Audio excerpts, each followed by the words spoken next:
네, 여전히 풀리지 않는 의문들은 경찰 프로파일러 출신인 배상훈 우석대 경찰행정학과 교수와 자세히 알아보겠습니다. 네, 교수님, 지금 보니까 유가족이 입장문을 냈습니다. 이 남성이 아들뿐 아니라 이 며느리와 손주까지 살해하려 했다. 어떻게 보십니까? 예, 충분히 가능한 얘기입니다. 네. 그러니까 아들만 살해하려고 그런 것이 아니라 가족 전체를 노렸을 수 있습니다. 그리고 반대로 그렇게 느꼈을 수도 있습니다. 그러니까 원래 아들을 노려갖고 공격을 했는데 그 살인에 대한 감정의 여운이 남아있는 상태에서는 주변에 있는 사람도 노릴 수 있는 가능성이 범죄 심리로 가능하거든요. 그러니까 네. 두 가지가 겹쳐 있다고 하면 피해자들은 그렇게 충분히 느낄 수 있는 상황이 됩니다. 그런데 또 하나 지금 유족 측이 주장하는 게 당시 생일 파티 현장에 이 아들 부부의 지인도 있었는데 이 지인을 향해서도 방아쇠를 당겼다는 이야기예요. 하지만 다행히 천만다행으로 불발이 됐는데 그렇다면 여기 있던 모든 사람들을 살해하려 하는 그런 의도가 아니었나 이런 의심도 들거든요. 예, 충분히 가능합니다. 네. 그러니까 앞서 다시 말씀드리면은 살해 의도가 주된 의도와 그것을 받쳐주는 감정적 여운이 나눠질 수 있거든요. 네. 그러니까 보통은 우리가 이게 다 살해하겠어라고 할 때 감정을 동시에 폭발시키지 못합니다. 그러니까 여기부터 공격하고 그 다음에 그것에 방해되는 어떤 존재를 또 공격하는 경우가 있을 때 이게 주된 살해 의도인지는 또 검토를 해봐야 되거든요.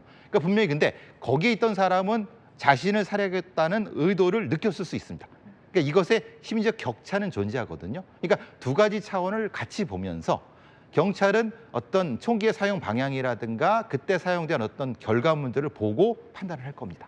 근데 지금 또 유가족 측이 이야기하는 게 알려진 것과 다르게 이게 이혼 이후 가정 불화가 범행 동기가 아니다 이렇게 이야기를 하고 있거든요. 그럼 범행 동기 더 오리무중 아닙니까? 근데 이제 우리가 보통 범죄 심리에서는 그 동기라는 걸 크게 두 가지로 나눕니다. 그러니까 모티브와 인텐트를 나누는데 말하자면 오래된 동기와 최근의 동기를 구분을 합니다. 그러니까 누적된 형태의 것은 사실은 본인이 느끼기, 그러니까 범인이 느끼기에는 약간 소외가 된 상태였다. 근데 실제로 그렇지 않을 수가 있습니다. 그러니까 인식의 차이 때문에 오래된 동기는 가정 불화일 수 있는데 실제로 최근에는 잘 지낼 수 있습니다. 그러니까 가족들이 느끼기에는 전혀 좀 이상한데? 라고 느낄 수 있기 때문에 말하자면 심리적 차원에서는 동시에 존재할 수 있습니다. 어젯밤 이 남성은 구속이 됐거든요. 어제 교수님께서도 말씀하셨던 게 이 남성이 아마 살해 이후에 과업을 이룬 듯한 느낌을 받을 수 있다라고 하셨는데 구속 이후에 이 남성 심리에 어떤 변화가 있을까요? 보통 이런 경우는 본인이 이 무엇을 목적으로 했는가가 다른 거죠. 그러니까 피해자 쪽 가족은 실제로 가정 불화가 아니고 그 개인적인 어떤 분노의 폭발이다라고 했으면은 실제로는 이 부분은 일단 어떤 과업의 완수나 이런 것보다는 어떤 자신의 분노를 폭발했기 때문에 일정 정도 쿨링 단계일 건데 만약에 그렇지 않은 단계라고 하면은 실제로는 굉장히 흥분해 있거나 아니면 다시 뭔가를 하려고 하는 말을 많이 하려고 하는 상황이 되거든요. 그러니까 지금 상태는 그걸 보면 알 수 있습니다. 근데 지금 프로파일러가 투입돼서 이틀째 조사가 진행 중인데 여전히 이 남성 입을 다물고 있다고 해요. 언제까지 그럴 걸로 보십니까? 보통 프로파일러가 투입된다 해서 한두 시간 안에 얘기를 시킬 수 있는 프로파일러는 없습니다.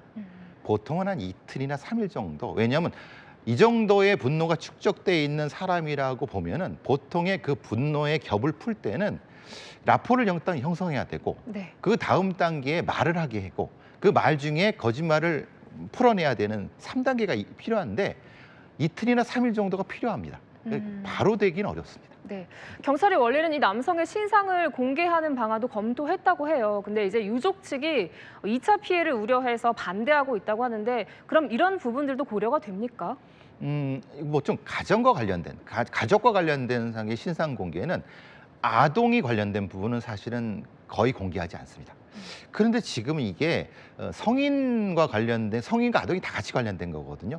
그러니까 조금 곤란을 겪을 겁니다. 왜냐하면 신상공개위원회 위원님들도 어디가 더 실익이 있을지, 말하자면 공적 이익이냐 아니면 아동의 그 보호냐 그 부분에서 갈지인데 제가 보기에는 사실은 공개가 되지 않을 것 같습니다. 왜냐하면 아이들이 지금 둘이 있고 그 아이들의 인권도 보호해야 되기 때문에 지금 상태는 그쪽이 좀 강한 것 같습니다. 네, 여기까지 듣겠습니다. 네, 지금까지 배상훈 우석대 교수님과 이야기 나눠봤습니다. 교수님 오늘 말씀 잘 들었습니다. 네, 감사합니다.